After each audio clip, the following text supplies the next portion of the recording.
अगला सवाल India mart पे है। इंडिया मार्ट में ताज़ा क्या हुआ है? बीच में जो उनकी दिक्कतें थी, उस पर क्या कहानी, कुछ अपडेट हुआ है या नहीं, मुझे नहीं मालूम। बीच में कोई चर्चा भी हाल में नहीं हुई। इंडिया मार्ट 2300 पे लिया हुआ है इन्होंने, चिराग जी का सवाल है। और 1 साल के नज़रिए से इसमें होल्ड करना चाहिए या स्विच कर लेना चाहिए किसी और शेयर में? देखिए, मेन इनका जो है ना, न्यू क्लाइंट एडिशन का जो रेट कम हो रहा है, क्योंकि इनके रेवेन्यूज अमोर्टाइज होते हैं। ओके, पहले ही मिल जाते हैं, उसको अमोर्टाइज करते हैं।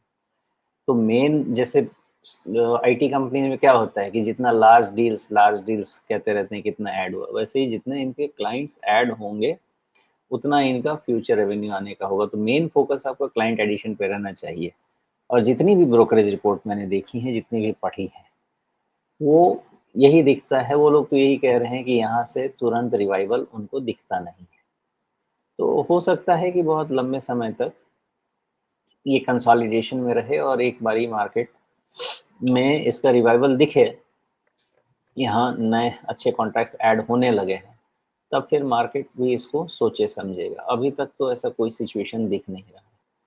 अपार्ट फ्रॉम दैट, चूंकि स्टॉक थोड़ा ओवरसोल्ड है, तो शॉर्ट कवरिंग वगैरह हो सकता है 2200 के आसपास लेके आए, वैसी पॉसिबिलिटी है। लेकिन क्या डाउन ट्रेंड खत्म हो गया, इसको समझने के लिए काफ़ी समय चाहिए। डाउन ट्रेंड 2000 से 1800 के रेंज का एक हो सकता है कि फाइनल बने। तो इसी रेंज में कहीं पे भी डाउन ट्रेंड फाइनली अरेस्ट होगा, और फिर उसके बाद जब कंपनी का रेवेन्यू, नए क्लाइंट्स ऐड होने लगेंगे, तब जाके फिर इनका फेट चेंज होगा। मेरा ये अंदाज़ा है।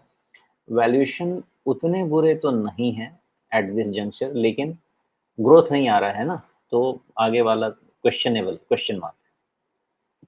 जी। जिस तरह से इसमें अभी ट्रेंड नेगेटिव बना हुआ है, उसमें क्या आपको ये रिस्क लगता है कि ये जो 2022 जुलाई का बॉटम था, उस बॉटम को यानी 1850 के आसपास के बॉटम को रीटेस्ट एक बार कर ले, या ये लेवल अपने आप में सफिशिएंट है 2000 के आसपास का, जहां पे इसे सपोर्ट मिल जाएगा?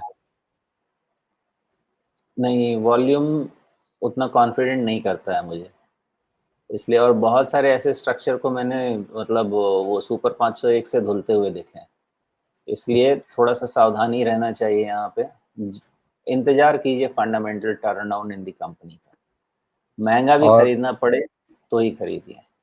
और दूसरी चीज, ये 1850 या उसे थोड़ा सा आगे बढ़ा करके 1800 के आसपास रख लें, क्या उन प्राइसेस पे सारे, जितनी अभी एक चिंता बनी हुई है, वो सारा कुछ फैक्टर्ड है? या कह सकते हैं कि नया चिंता भी आ रहा हो, वहाँ गया ही क्यों, ये भी पॉसिबल है ना।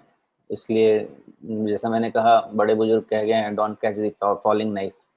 तो अभी ये फॉलिंग नाइफ है, थोड़ा वेट करना चाहिए। इसमें मैं बहुत ज़्यादा कन्विंस्ड हूँ कि एक फंडामेंटल, एक क्वार्टर एटलीस्ट टर्न अराउंड का वेट करना चाहिए, कि क्लाइंट एडिशन फिर से शुरू हो गया है अच्छे लेवल पे, तब फिर हम काम कर सकते हैं।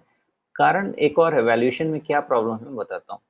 जब कंप्लीटली डी ग्रोथ में कंपनी होती है ना, तो आपको ये सॉरी 25-26 टाइम का वैल्यूएशन मुश्किल है। अगर ये 15 टाइम के रेंज में होता, तो शायद मैं कह सकता था कि मोस्ट ऑफ दी 15 टाइम क्यों, बिकॉज मोस्टली आपको, आप जिससे भी बात करेंगे, इंडिया कॉर्पोरेट का जो भी है आपका आरओई 15, 17, 18% के रेंज में लेके चलते हैं। तो अगर 15-18 टाइम पे वैल्यूएशन पहुंच जाता था, तो फिर बहुत ज़्यादा इशू नहीं रहता था। अभी भी 26 टाइम पे है, इसलिए वो रिस्क ओपन। तो अभी चिराग जी लगभग 10% के नुकसान पे हैं, 2300 पे लिया हुआ है उन्होंने। क्या बेहतर रहेगा? अब उनका, राजीव जी, उनको क्या करना है वो स्वयं देखें, क्योंकि मुझे अभी भी जो समझ में आती है ये बात, कि एक शॉर्ट कवरिंग के चांसेस हैं, जो इसको 2200 से 2250 तक ले जा सकते हैं। और उसके बाद 2250 या उसके थोड़ा बहुत ऊपर भी रख लें तो 2300 तक ले जा सकते हैं। वहाँ पे पढ़ना पड़ेगा इसको फिर से।